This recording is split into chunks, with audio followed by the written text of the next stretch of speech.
루카복음 17장 12절의 말씀 한번 다시 읽어드리고 싶어요.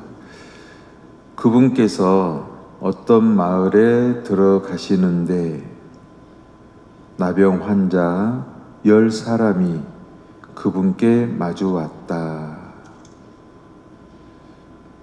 저도 이 말씀 묵상하면서요, 이 숨에 대해서 조금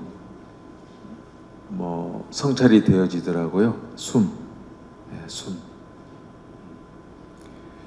결국 우리가 생명이 있다라고 하는 것은 숨을 쉬고 있다라는 것이잖아요. 우리가 하루를 살아가면서 얼마만큼 이 숨에 대해서 머물러 보는지 한번 우리가 들여다볼 필요가 있죠. 숨이 없으면은 모든 만사가 다 없는 거죠. 하느님을 느낄 수도 없어요. 숨이 없으면. 이 숨에 대해서,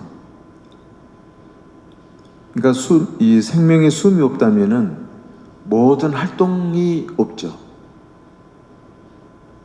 또 어떤 활동을 자극할 수 있는 그런 요인도 없는 것이죠. 그리고 마찬가지로 우리가 겪고 있는, 삶 속에서 겪고 있는 어떤 고통도, 고뇌도, 또한 어떤 시련과 어려움, 이런 것들도 없죠. 숨이 멈추는 순간 모든 것은 다 끝나는 거죠. 끝납니다. 숨. 그리고 숨이 없다 그러면은 이 마음이라고 하는 것, 또 의식이라고 하는 이것 자체도 없죠. 무엇보다도 부모가 나에게 지어준 이름이라든지 세상이 나에게 부여해주는 여러 가지 직위적인 그런 이름들, 그리고 거울에 비춰진 그 모습, 형태, 이런 것들도 다 의미를 잃어버리죠. 숨. 그래서 우리가 숨 자체를 깊이 이해한다. 지금 제가 교우님들에게 이처럼 소리를 낼 수 있다. 이것도 바로 숨의 역할이죠. 이해하고 느끼고 관조하는 모든 것들도 이 숨을 떠나서는 어떠한 것도 부재하다. 그럼 우리가 이런 것을 한번 또 던져보고 싶죠. 숨은 나를 위해서 있는 것이냐, 아니면 숨은 나 있음을, 나를 알게 한 것이냐. 이거 같은 맥락이지만 의미는 굉장히 달라질 수 있죠. 숨을 통해서 우리는 나 있음, 나 존재감을 내가 알게 되는 것이죠. 알게 된다라는 거. 그래서 나 있음이라고 하는 나의 존재감, 현존감은 이 숨하고는 분리돼야 분리될 수가 없다라는 것을 우리가 들여다볼 수 있는 것이죠. 그래서 이 숨이 있기 때문에 나 있음이라고 하는 것이 자각되는 것이죠. 자각된다. 숨. 그래서 이 숨이라고 하는 이 부분은 무한한 공간처럼 느껴지기도 하죠. 그리고 이 숨을 우리가 깊이 이해하면 이해해 갈수록 세상 안에서 맞닥뜨리는 모든 분별과 차별을, 또 차별로부터 다 벗어나 있다라는 것. 이 숨이라고 하는 이것. 그래서 전 세계 지구촌 모든 사람들의 꼴을 가능하게 하는 것이 이 숨이면서, 또 그 모든 꼴들과 형태와 모습과 전혀 무관한 것이 또한 이 숨이다. 이거. 그래서 또 그런 맥락에서 볼 때는 이 몸뚱아리라는 것도, 이 몸이라고 하는 것도 숨의 집이죠. 숨의 집. 이게 본연적인 거거든요. 본래적인 거. 본래적인 걸로는 이 몸은 숨의 집이다. 그런데 우리는 어떻게 됩니까? 이 몸을 마치 어떤 생각과 고뇌와 어떤 망상의 집으로 생각할 수도 있잖아요. 그건 아니죠. 본연의 몸이라고 하는 것은 숨의 집일 뿐이다. 그런 관점에서 본다 그러면은 진정한 참 나는 뭡니까? 참 나는 무엇하고 같을까요? 숨이죠, 숨. 숨을 실은 어떻게 보면 참 나의 진면목의 알맹이라고도 볼 수 있겠죠. 숨.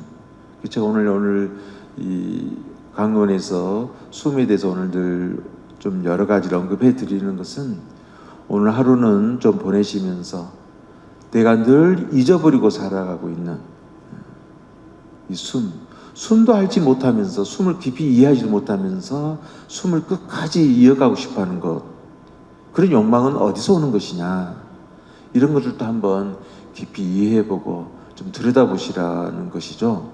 이것은 오늘만이 아니에요. 계속 앞으로도 숨을 이해해야 된다. 우리가 소위 말하는 생로병사로부터 벗어날 수 있는 것이 뭔가? 숨을 이해하는 거예요. 숨을 이해하는 거. 천당이니 지옥이니 이런 거 논할 이유가 없어요. 윤회니 뭐 여러 가지 것들, 숨을 먼저 이해해야 된다. 숨을 깊이 자각하지 못한다면 그 모든 것들은 다 헛된 관념적 지식이고 개념에 불과하다. 이런 부분들을 좀 강조하고 싶은 거예요. 복음의 말씀의 그 진수도 결국은 숨에 대한 이해. 여기서 하느님 아버지의 창조의 숨결을 우리가 느끼게 되는 거거든요. 그리고 하느님 아버지의 자비가 어디에 뿌리를 두고 있는 건가? 우리에게 무엇을 남겨준 건가? 그래서 하느님께서 우리에게 부어해 주신 것이 모상으로 다 빚으신 다음에 당시 숨을 주셨잖아요. 숨은 어디서 온 것이냐? 우리가 하느님의 모상이라고 고백할 수 있다는 것은 이 숨을 떠나서는 있을 수 없다. 숨은 어디로 돌아가는 것이죠? 어디서 와서 어디로 돌아가는 것인 건가? 이 숨만 깊이 이해해도 복음의 어떤 진리, 이 말씀의 진리에 우리는 근접할 수 있다. 숨은 이해하지 못하면서 세상 만사의 온갖 것들에 대해서 마음을 다 쓰고 있고 헛된 곳에 나의 모든 에너지를 쏟아붓고 있는 그런 모습들이 얼마나 큰 무지 행태인가, 이걸 깊이 알아차려야 된다는 거죠. 무엇이 우리가 보통 말하는 깨달음인가? 도를 듣겠다고 하는 것이 무엇을 뜻하는 건가? 숨을 모르고서 무슨 그런 소리를 할 수 있겠어요? 숨. 그래서 이 숨은 무한한 응시, 또 무한한 깨우침을 그 안에 안고 있고 담고 있다. 그래서 숨은 곧 또 다른 의미로 표현해 본다 그러면 존재의 어떤 참 심이다. 쉬는 거 있죠. 숨과 쉼은 참 밀접해요.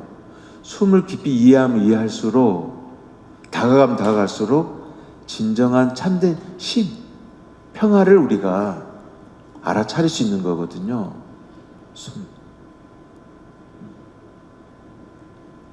그래서 숨을 가까이 느끼면 느낄수록 우리는 내적으로 정말 고요해지고 평화로워질 수 있고 겸손해질 수 있다. 이 겸손이란 말이 우리 저 신학생 때 보면은 라틴어로 후밀리타스거든요. 그러니까 후밀리타스인데 그 어원이 보면 후무스라고 하는 땅에서 나왔어요. 땅. 땅을 이해하면 이해할수록, 땅의 숨결에 내가 다가가면 다가갈수록, 땅의 생명에 머물수록 우리는 진정으로 하늘을 알아차리고 느끼게 되는 그 겸손, 이런 부분들. 근데 우리가 이런 부분도 있죠. 또 우리가 명상을 하면서 숨을 바라보지만은 그 바라봄이 숨은 아니에요. 숨의 하나의 한 몫일 수 있고 역할일 수 있지만 바라봄은 숨은 아니다. 이런 것도 우리가 한번 좀 느껴보셨으면 좋겠어요. 느껴보는 거 좋다. 이런 부분에서 우리가 그 그리스도와 마주할 수 있는 영성의 어떤 토대, 뿌리를 또 알아차리게 되거든요. 제가 오늘 이렇게 짧게나마 숨에 대해서 함께 나누었던 것은 오늘 루카복음 17장 12절 중에 처음에 말씀드렸던 것처럼 그분께서 어떤 마을에 들어가시는데 나병 환자 10사람이 그분께 마주왔다. 나병 환자가 될 수도 있고 안전뱅이가 될 수도 있고 눈먼 소경이 될 수도 있고 여러 가지 것들을 다 담아내 볼 수가 있겠죠. 그런데 예수님께서는 이 숨의 그런 맥락에서 들여다본다 그러면은 숨을 느끼게 해주시는 분이에요. 숨을. 그걸 우리가 그리스도적인 신앙으로 본다면 하느님 자비의 숨, 자비의 숨을 느끼게 해주는 것이죠. 그리고 그 숨을 되찾게 해주신다. 숨으로 돌아가게 해주신다. 그리고 숨을 바라보게 해주신다. 숨에 잠기게 해주신다라는 거. 그래서 나병 환자가 됐든 또 우리가 세상사에서 겪고 있는 여러 가지의 상황 안에서 내가 놓여진 처지가 어찌 되었든지 간에 그 병의 유형, 헤아릴 수 없이 많고 많지만서도 그러한 것이 중요한 것이 아니라 바로 숨을 이해함으로써 하나님 자비의 그 생명의 진리를 우리가 깊이 안아모시고 살아가게 되면서부터 모든 것으로부터 해방된다는 것, 모든 것으로부터 치유될 수 있다는 그 근본의 진리를 우리에게 던져주는 바도 너무 크시다. 이런 관점에서 오늘 나병 환자 10사람이 그분께 마주한다. 우리도 마찬가지죠. 우리 자신도. 내가 안고 있는 문제를 벗어나려고 하지 마시고 이 문제에 모든 것에 그 온천 어디 있는 건가? 숨에서 오거든요.